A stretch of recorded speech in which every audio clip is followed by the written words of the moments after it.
Ụmụ Igbo ụtụtụ ọma, afa m bụ Nneọma n'ogige Voice of the East, ebe anyị na-ewetelu gị ife gbasalụ ndị Igbo ya nakwa ọdịmma ndị Igbo. Tata bụ ụbọchị 27 n'ọnwa Ọktoba 2025. Anyị wee na-ekene Chineke izuụka Mọnde ọbụla ma ọ kụọ elekere 9 anyị na-ewetelu gị akụkọ ife gbasatalụ politics, nkata politics na ka o si wee gbasata ụmụ Igbo.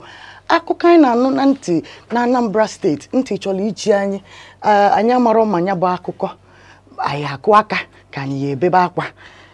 Ife megasịrị n'obodo rili nne, mana anyị ya ewelu ụfọdụ ndị gbasatala anyị na ala Igbo wee meli isiokwu n'ụtụtụ a. Nke mbụ bụ anyị na-achọ isi ndị Igbo niile ebe ọbụla ị nọ na nke a na-akpọ home and abroad. Olugo n'ọnwa Emba ịghọtago ebe ndị Igbo na-enwe anwụle na-anata na-anọkọli anyị na ezinụlọ. Enwere ụfọdụ ife ga-emegasị n'Enugu na Emba Monsa na-abịanụ. Ya bụ ma Davido ya abịa Enugu, Unboxed Party, ma ndị University Block Party, ife niile ife na-achọ ịkọwata bụ na anwụle a ga-enwe anwụle na ala Igbo na Disemba na-abịa, ọkachasị n'Enugu steeti anyị a. Ya bụ ka i welu nke a na-ejide ka anyị wee kọọlụ gị ife melu n'izu ụka gara aga. Mayor, enwere ife melu na Anambra steeti, enwere ka isi dobe nnọọ iru maka ọ dị ka mma ife nchọrọ ikwu, mana nke bụ eziokwu bụ na anyị akọlụ ndị be anyị ife na-eme n'anya melu, that is na Anambra steeti, ebe Gọvanọ Soludo, according to Ifeifo na news, na-claim na ya commissionolu a functional hospital. From Ifeifo na media, ọ dị ka ọ bụ hospital ahajitelu kwamkwam wee bupute wee kwe ndị obodo nkwa wee sifa na anya bụ hospital na ọ na-alụ ọlụ na a na-emekwa surgery na ndị mmadụ juru dị anụ. Nke bụ eziokwu bụ na egosichakwala ife niile, mana ndị nọ n'obodo na-asị na ha amaghị mgbe eji wee lụọ ya bụ ụlọọgwụ, amaghị ndị akpọtalụ nọ n'ime asị na a na-agwọfa. Anyị wee na-ajụ biko ife a na-eme na Anambra ọ dịnụ mma, o ife kwesịrị ị na-eme, kedu ife ilo banyere ya? Tupu mee ya asa anyị ya bụ ajụjụ, gị nwa na onwe gị gbaa mbọ ka itinyela anyị ebumnobi gị ma ọ bụkwa na echiche obi gị n'akara comment. Anyị ya agụpụta ya ka anyị mara ife ilo. Mayor, what do you think about ife a melu n'anya melu?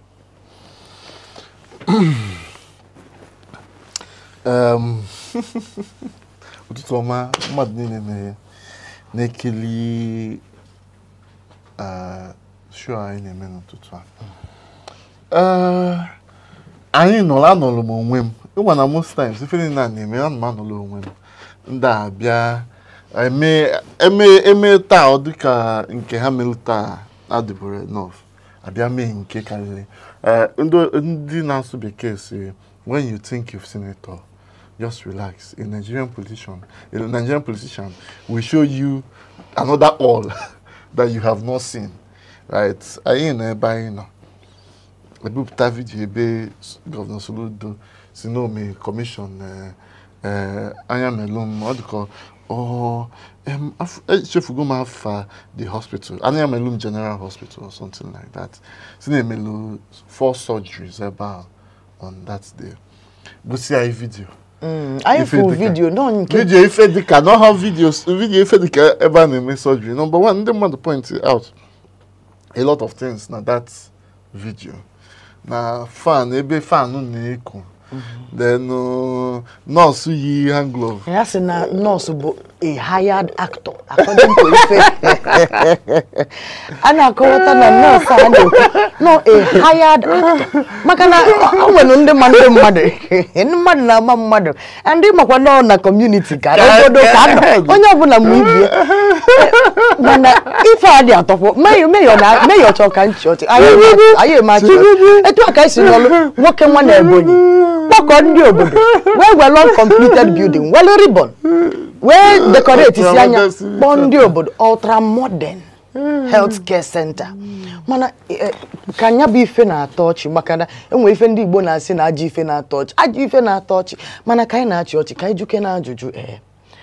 omenelu na ndị a maka ọ na-abụ onye mekwe nwanne eme aka na-ekwu nke onye mere nwanne emekwa another one anyị ewe na-ajụ anyị nwa na-eme dị ya what do you think bụ ihe na-aga anyị n'isi ka ife na-eme n'isi anyị a na-ekwu ife over and over na this particular show anyị na-eme a na-ekwu na most times ndị be anyị adịgo too numb to some of these things. In time past, this would have been a serious stand for the serious reason for the governor to lose his re-election. Because KKSJ na hospital imadu onko. Okay, first thing bonus in Onye Ije Hospital. Meanwhile, now Ije Hospital since 2000, I want to call 2010, call 2000, about 10 years. As you know, the hospital. Abia oje paintier. Now the youths of the community, no matter what in the so the youths of the community, phone at the hospital, the empty. No campaign can solution. Mbu olwa tuegu. The eba webia make campaign. If hey, Manonye na choka umunne ya re-elect anya to office. Oga did so difficult no bulu n'eziokwu no no. Onya bụ ife na agwu ike. That is the thing with Nigerian politicians. Politicians are politicians. I'm also no French can na why not do the right thing? From doing the actual right thing. Ona nke na agbagwoju manya o na-ekwe m ngwọta maka ọ dị m ka ego spendelo we menye obulu fake. Etikwu onye nwaja 2 naira alụ onye ọfụma. So ife na-ajụ bụ oni chọrọ ka obodo dị mma. Kedu ife bụ the problem? And ihe niile anyị na-afụcha Governor Soludo na-eme. Is it worthy of re-election? O kwesịrị ka ajụ onye bụ ajụjụ maka na ọ dịghọ mma the image. Otego ibidolo ekwu ife. Some of the stories that we're hearing of Governor Soludo onwe nnọọ ka ọ dị. Enwelu ka ọ dị. Ma ndị okwelu nkwa na ya enye 10 million mafa vote abga. Igotago ụmụ akụkọ ndị a anyị na-ajụ on try go vote. Vote buying or the natural in our politics. Try go vote, huh? Vote buying or the natural na our Nigerian politics. Ihe abụsị ajụjụ obodo na-ajụ. Igotago ka iwe mmalụ ihe na-eme. Anyị nwa bụkwanụ ndị obodo a na-agwa ihe niile a. Kedu ife anyị na-eme? Maka ekwugo maka accountability na politics banye no dị na mmadụ na-emekwa n'ihe ya na-agwa ụmụnne ya nekwa n'ihe na-eme ọ bụrụ onye anyị jụrụ kedu ihe anyị sị gị mee onye egwebe iwe baba mba anụbọgụ unu ga-agba mbọ ka unu na-eme ihe ka o si wee kwesị ịdị nke ọzọkwa gbasatala n'Igbo n'izu ụka gara aga bụ na according to the National Assembly and the Joint Committee hey kwetego that is nke a na-akpọ approval of the creation of an additional state na Southeast Nigeria. Ụmụ Igbo wee na-awaka worldwide. Ana-awaka ndị mmadụ si no ife dị mma. Amarọ m ebumnobi uche gị, amarọ m ihe ilu gbanyeli mana mma ajụ meyo ka meyo kọwala anyị ife nya bụ additional state menulu to Southeast. Yeah, so definitely a very wonderful a very wonderful thing, because if you've only follow recently, you have Senator Ned Nwoko, Onye on our champion, also the champion for this additional state, also for him his own area, which is the Anyoma state. Kita, the Senate and National Assembly has done their part in approving an additional state. Now it is now left to us to now know this state here is Ibia or Anyoma or Southeast. So I gave me feel among the world, but I think a referendum will now have to happen for that decision, to be taken. Whether it is going to be from the states I went now the Southeast. But my advice should be we should not further divide the Southeast. The crop. Add to us. Ndị na-aya ha chi si na steeti nke ha pụọ ma akpọwa bịa. ilota mgbe emelie Abia State ụfọdụ obodo dị na Imo State kita bụbu Abia ụfọdụ ndị nọ na Ebonyi kita bụbu Enugu ekebi otu ajụjụ wee bụrụ ngenwa ihe achọ ka akpọwapụ ebe unu nọ bụ and kedu ka e ga-esi wee rearrange ife niile so this thing now if the mother amara na I wopta Anioma State now from Delta. Right? Wopta Anioma and the places I added to the states. Or a very good avenue for development. Okay. Because there'll be new allocations, you have more new employment, a lot of things. A lot of things. So it is a good thing for us in the South. It's a win-win situation for us. Now we are on par with other regions, in the country by having 6 states of our own. Numbers we used to have the lowest states of any. Oh, used to. We are. We have. We actually are the lowest. Since we got approval for one. So I'm talking in past tense. With in view of the new states I add. So it's a very good thing. Ngwanu ka ị na-eche ya ka ị na-etinyela anyị echiche obi gị na ebumnobi gị dị ihe anyị na-ekwu na comment section ka ijela afia anyị na-abịa.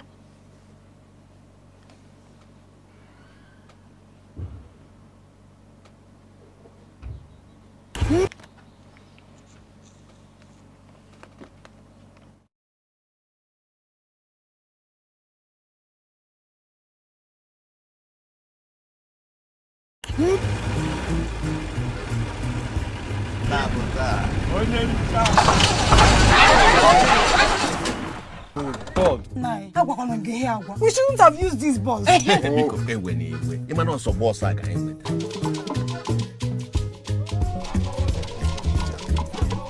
Hello, Nne. Where are you guys? Our car broke down.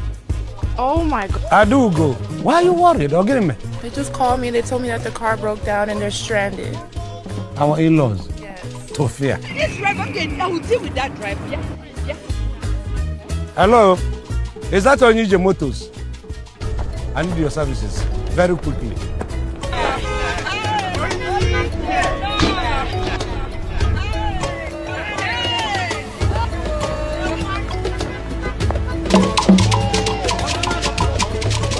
My love. You're welcome. I don't want. Iye bulu mmanya. Je gosi anyị onye se ba ogina. Iba ya kwa na ya no. So take this one, show us the person.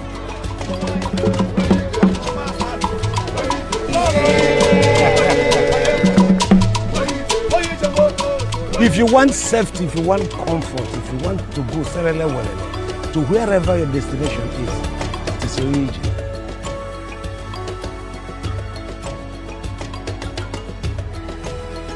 Onye Ije Motors. Hello, Nne.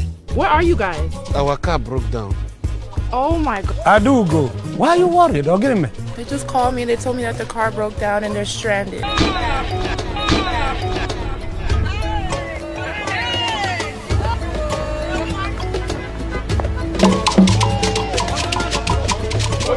My love. You're welcome. I don't want. Iye bulu mmanya. Je gosi anyị onye se ba ogina. Iba ya kwa na ya no. So take this one, show us the person.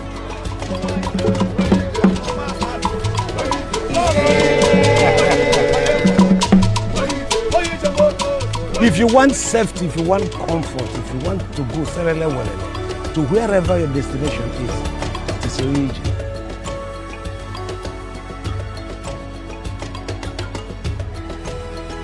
Onye Ije Motors. Kedu onye butere fa? Onye Ije. Bokopi, say Bokopi.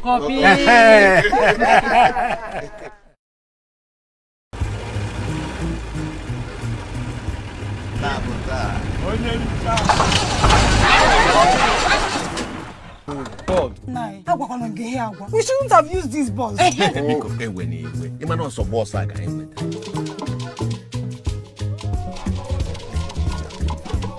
Hello, Nne.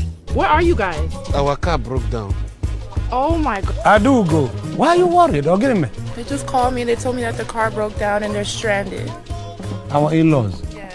Tofia. This driver, okay, I will deal with that driver. Yeah. No, I cannot na nkata politics na ogige Voice of the East afambo noma.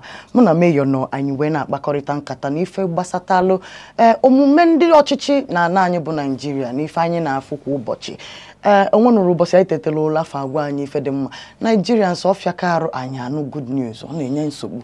Ama mma ha kwesịrị na-eme at least every year ewelu ha one good news nye anyị ọ bụrụ Christmas fe eweli egbaala anyị maka na arụ na-ekpokwa na anyị ọkụ.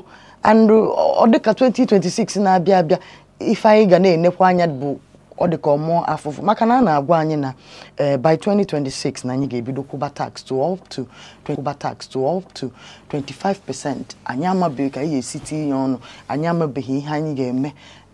Sometimes, as they would say, the future looks bleak.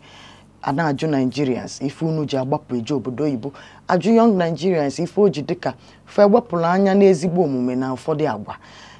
Ọ bụrụkwanụ ka ụdị ekwe a na-akụ ka ndị na-agba agba ji wee dịka ha na-eche nje ọkpafa ji agba egwu.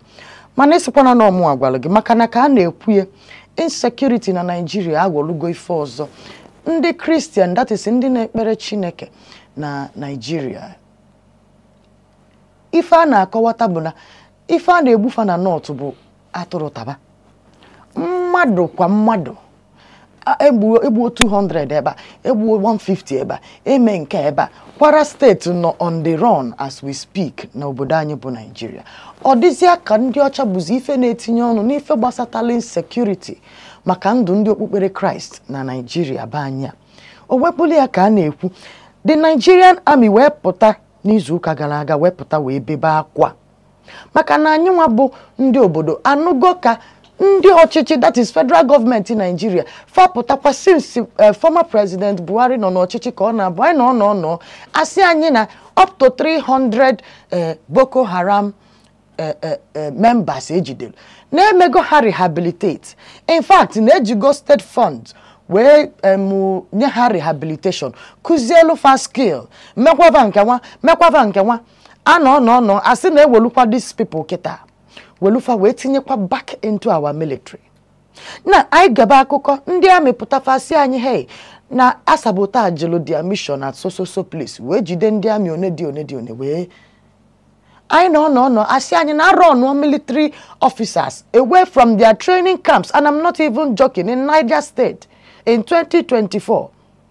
Anolo etu a run military men out of their training grounds in the north. Ihe bụ akụkọ anyị na-anụ. Then I know Nigerian government asị anyị na Boko Haram insurgents ha nwudolu na fa rehabilitate fa nyefa, sometimes a na-enyefa fund, nyefa skill, nyefa startup fund wee welukwafa wee tiachikwa na amị. Ndị amị wee sị na this behavior na sabotage the Nigerian security system. Anyị ewere na ajụ Nigerian government kedu mathematics unu lugidelu, kedu nnọọ ụdị edemede unu degide wee deluo na ijide onye bịara ime gị ajọ ihe gị were ya tinyekwalụ ndị na-achị ijide ndị ahụ na-emekwa ofu ajọ ya mee ya onyelu m aka ka ịkọwata ife na-eme and etu anyị si wee reach that conclusion. Sometimes in the akụkọ si na this country apụta ike ya kwụ ọtọ. I don't understand why we have to always keep going through in every administration. I got through the same issues. When you in capital, see, I will stop this blah blah blah blah blah. It will even be worse than how you met it. So it's just a very confusing situation. Makata yanu na ejidelu mmadụ one na one. Tie ha na nga. Oyelu 1 year. Na that same people etie na nga. Now rehabilitate go ha. Na etiekwa ha into the society. Some of them now basing into the armed forces. Some of them emission the rehabilitation. So ndị mmadụ na nọ na ebusi ndị mmadụ ka ịbịa rehabilitate. What gives you the situation of this country? It's quite appalling. Very appalling. Maka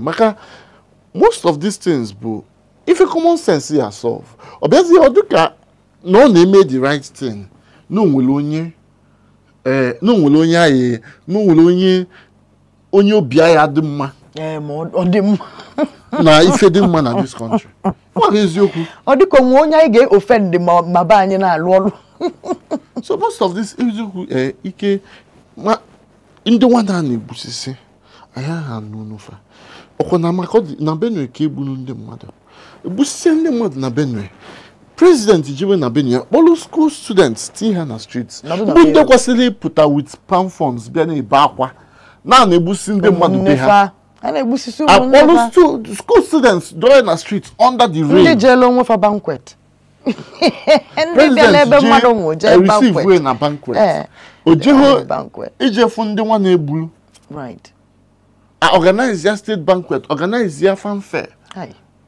so eziokwu ọ dị ka obi ebere obi Chineke adịghị oge anyị enwe when Nigerians are tired of these things we will know. But it shows that we are not tired. We are okay with the way things are going. Makana conspiracy theories. Makana ife na-eme enwe ndị nọ n'akụkụ ajụ ajụjụ. Conspiracy theories na-ajụ. Ma o nwere connection between makana enwekwelu politics edele agụlagụ n'akwụkwọ. Ana agwala anyị si na enwelu ka insecurity ga-esi karịa ọbụla interterrorism.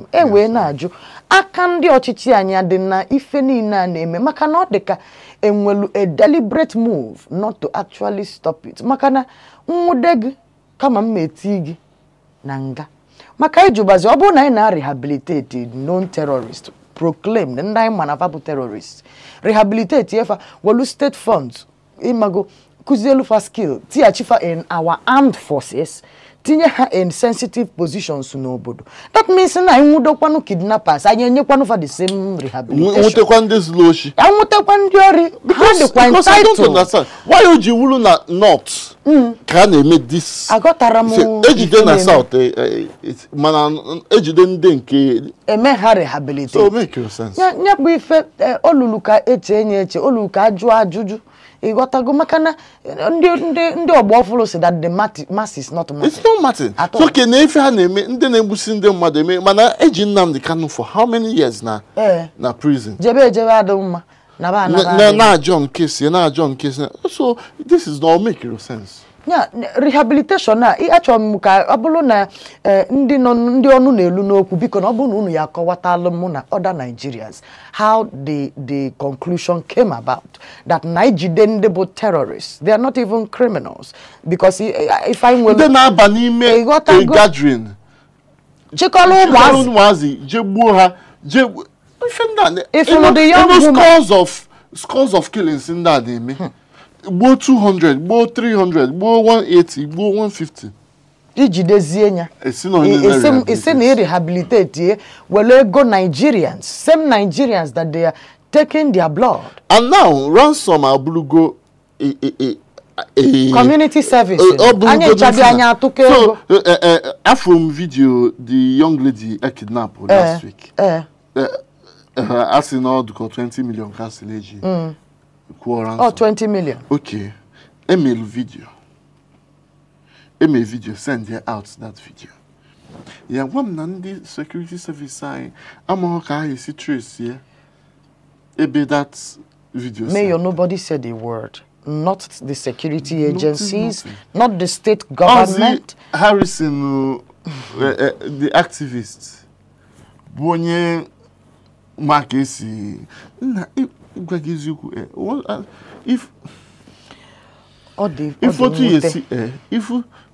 I'm not one day man to get up, if you can see my also on this, no Buddha was your Buddha. When you does it also mean does if one idea about that can be a for 20 million years you could 20 million. That is a wopatalo video, ndento.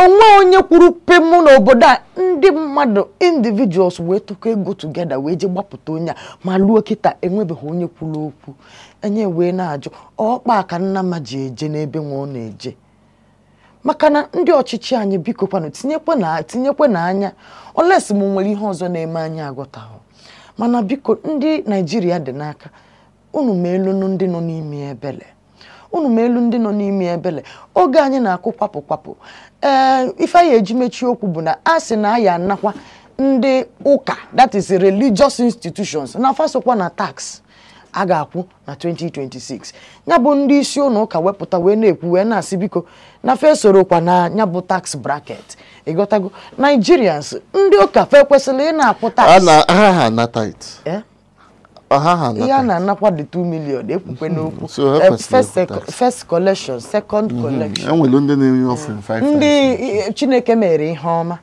a na-enyekwa first fruit a na-enye first fruit na-emekwa bazaar na-emekwa ọtụtụ ihe na-ewebata ego n'ụlọ ụka and ịnekwa anya ụfọdụ ana ụlọ ụka nọ n'ime bụ ịmago free ana ịghọtago especially the Orthodox churches ụfọdụ ebe fa nọsị bụ gọọmenti nyelụfa bụ obodo nyelụfa so fa dị akwụdo ma landlord ụgwọ ịghọtago so ewe na-ajụ ego niile a na-abata ọ ya dị mma gọọmenti pụta owelụkwa n'ụfọdụ mana ihe dị na ya bụ na ụka aka na-akparịta maka na ife eji wee kwube maka ya bụ na ka ekwuru ife gbasara tax a na-akpọrọ ndị ụka afa nwere onye kwuru okwu ndị ọchịchị mechichala ndị ụka ndị isi ụka nwere onye kwuru okwu n'ife gbasara ya bụ tax mana ka a nụrụ kepu na fa bụ ndị ụka ya eso na ya bụ tax fe wee bido oyibo wee libe ibi enu mathematics wee libe ibi enu mana anyị na-ene anya obodo anyị be anyị ka anyị nọ ma ọ bụrụ ndị kwuru okwu anyị na-ene anya na-ayọkwanụ Chineke maka ọ dị ka ọsọ Chineke ka anyị ayọnwu ụfọdụ ife n'obodo a na-ayọ ya ka anyị manụ ma onye etinye aka emetụkwanụ ndị na-achị obodo aka n'obi maka na ndị dere akwụkwọ nsọ oyibo si na the heart of the king is in the hands of God.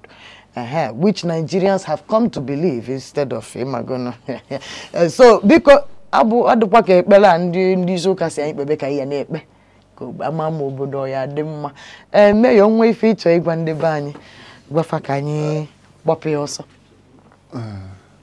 ife a bụ izu ụka ọfụ and ka ndị be anyị si ekwu ezi afa ka ego so ife ọbụla ị na-eme n'izu ụka ma nlezi afa ka ego kwụọ aka gị ọtọ na-emekwa ife ọma ọ ife nwere ikwu ọmụta nke tata bụ na ekpele ndụ na-arụ isi ike ka mma ekpelu gị na-asị ya gazie elu gị gbaa mbọ ka isonyekwala anyị echi bụ Tuesday ọkwa 12 bịa ka anyị kpaa lifestyle that nkata obibi ndụ by 12 o'clock mụ na Amarachi anyị akpachalụ nwa nkata solukwa anyị na Wednesday ma ọ kụọ 9 ka anyị gbaa tọọchị n'ogige politics ka anyị malụ ka o si adị sonyela anyị na follow button tinyela anyị akara follow button like share ma ọ bụkwa n'akara ịfụnanya ka anyị wee maa na anyị na gị bụ nwanne gbaa mbọ ka ime ka anụ Igbo dị ebube n'ife ọbụla ị na-eme ka emesịa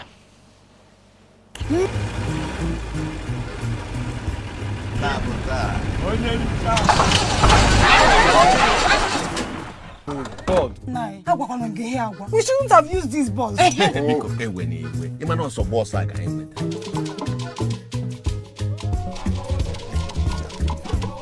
Hello, Nne. Where are you guys? Our car broke down. Oh my God. Adugo, why are you worried? Don't get me. They just called me.